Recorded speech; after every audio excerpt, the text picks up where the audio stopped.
Bismillahirrahmanirrahim. Assalamualaikum warahmatullahi wabarakatuh. Selamat datang di tutorial keempat praktikum kimia dasar untuk D3 Farmasi. Praktikum keempat ini tentang asam basa dan indikatornya. Jadi kita ke alat dan bahan dulu ya. Alat yang digunakan adalah beker gas, gelas ukur, pipet tetes, dan tabung reaksi. Ntar tambahkannya yang keempat adalah tabung reaksi sejumlah 9 tabung.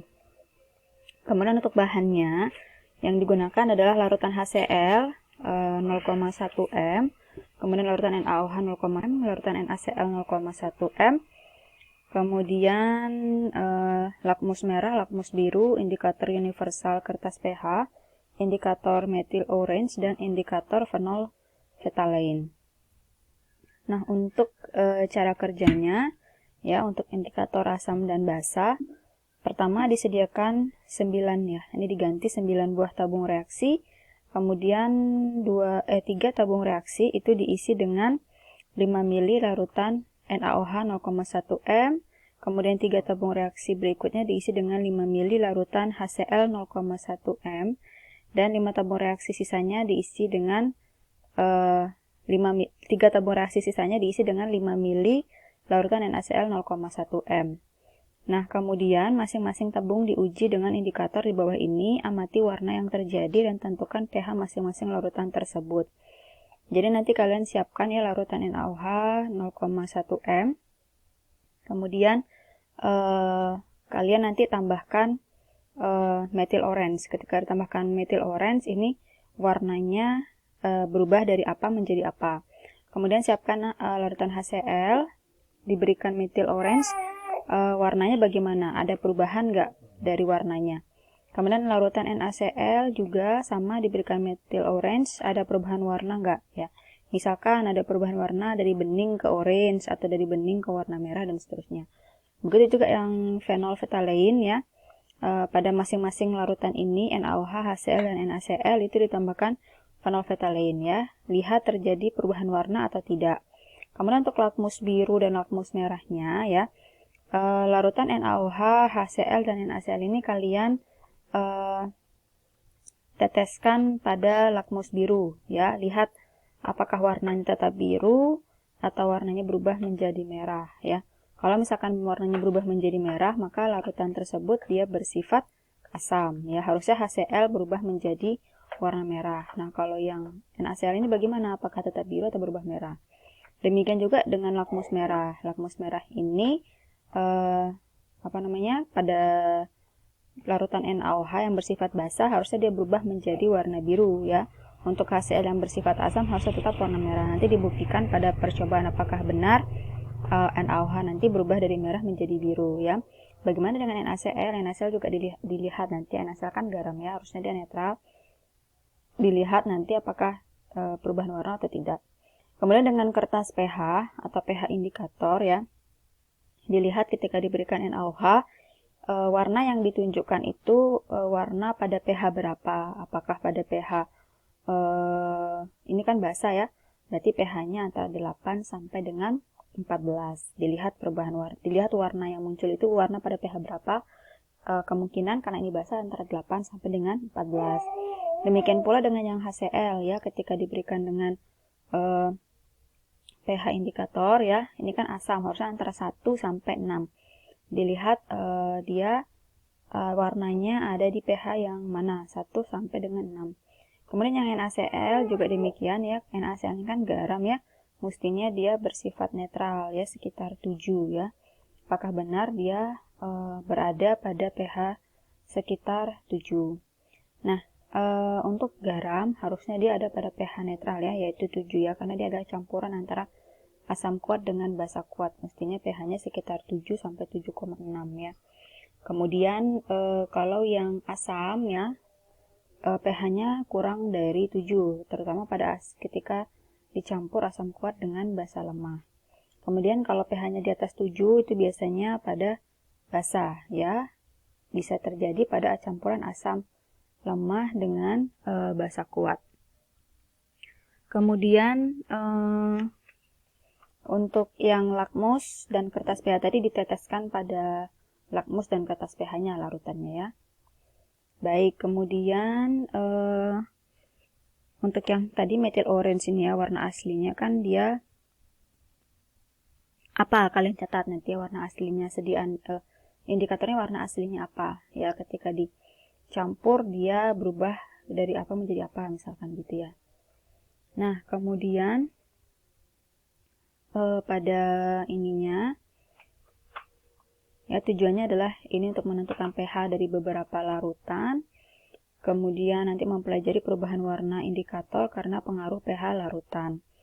Teorinya ada satu kelompok senyawa yang memiliki sifat khas, yaitu warnanya dapat berubah oleh pengaruh pH larutannya. Sifat inilah yang barangkali mendorong penamaan kelompok zat tersebut sebagai indikator. Umumnya, kelompok senyawa tersebut tergolong senyawa organik. Sumber indikator alam umumnya berasal dari tumbuhan, baik itu berupa akar, daun, bunga, buah, atau bijinya, dan dapat dibuat melalui ekstraksi dengan pelarut yang sesuai.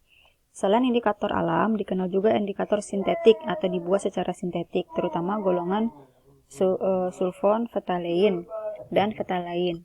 Bahkan indikator sintetik ini lebih unggul dari indikator alam karena mampu memberikan perubahan warna yang lebih cemerlang, ya, lebih jelas. Kemudian suatu indikator memiliki kepekaan terhadap perubahan pH larutan.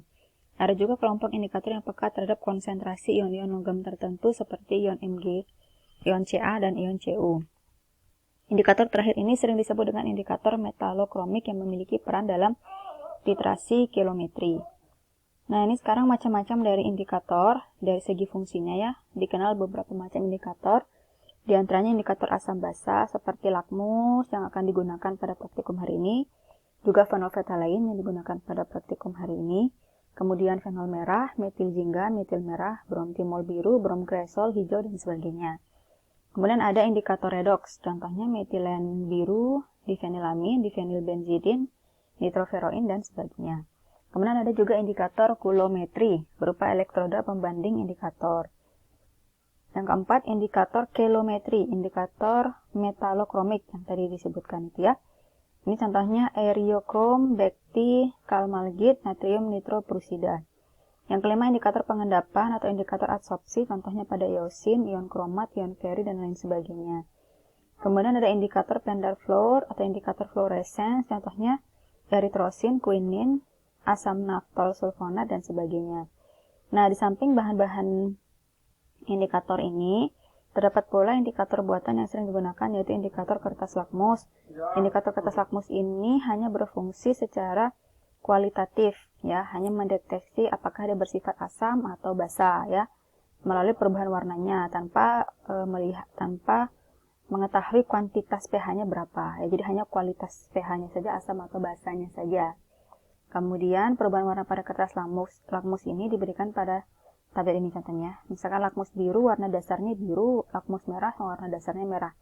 Ketika lakmus biru ditambahkan diteteskan pada larutan yang bersifat asam, maka dia akan berubah ya warnanya dari biru menjadi merah. Ketika ditambahkan pada larutan yang bersifat basa, warnanya tetap akan menjadi biru.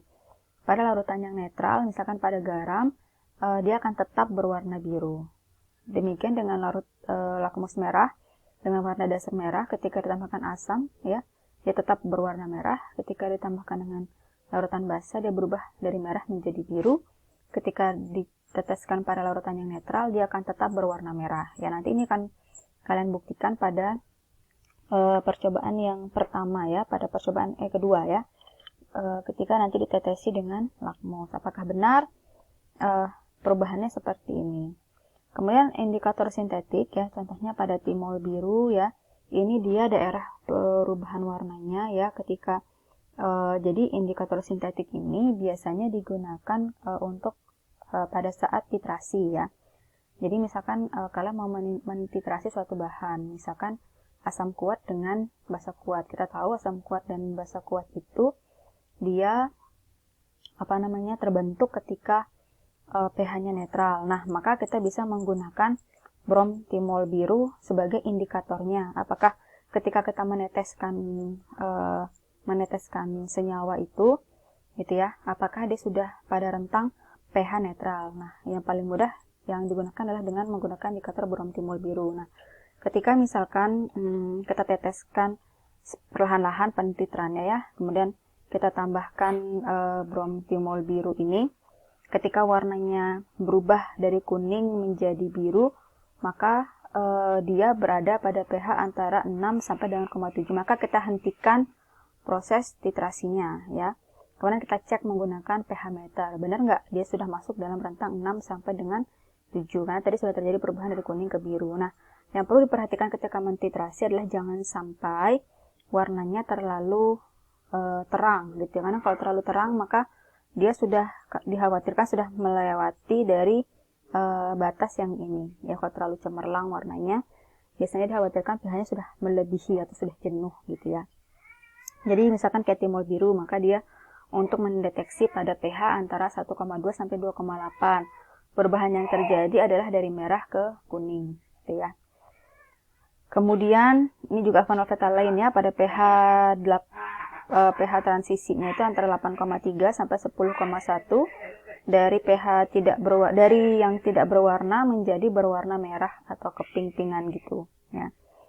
Kemudian ya mungkin itu saja ya yang disampaikan. Jadi kalau misalkan pH itu penting sekali untuk di dunia kefarmasian, terutama ketika akan memformulasikan suatu obat-obatan ya, terutama yang akan dimasukkan ke dalam tubuh ya, entah melalui intravena misalkan, contohnya pada infus ya, infus NaCl misalkan 0,9. Nah, infus NaCl itu kan dimasukkan ke dalam vena kita ya, intravena ya. Nah, NaCl itu ketika diformulasikan dia harus pH-nya NaCl tadi harus sama dengan pH tubuh ya, atau bersifat isotonis ya. Jadi ketika dia disuntikkan atau dimasukkan ke dalam tubuh, dia tidak akan terasa sakit si pasiennya gitu. Kalau pH-nya tidak sama dengan pH tubuh, maka itu akan membahayakan si pasiennya.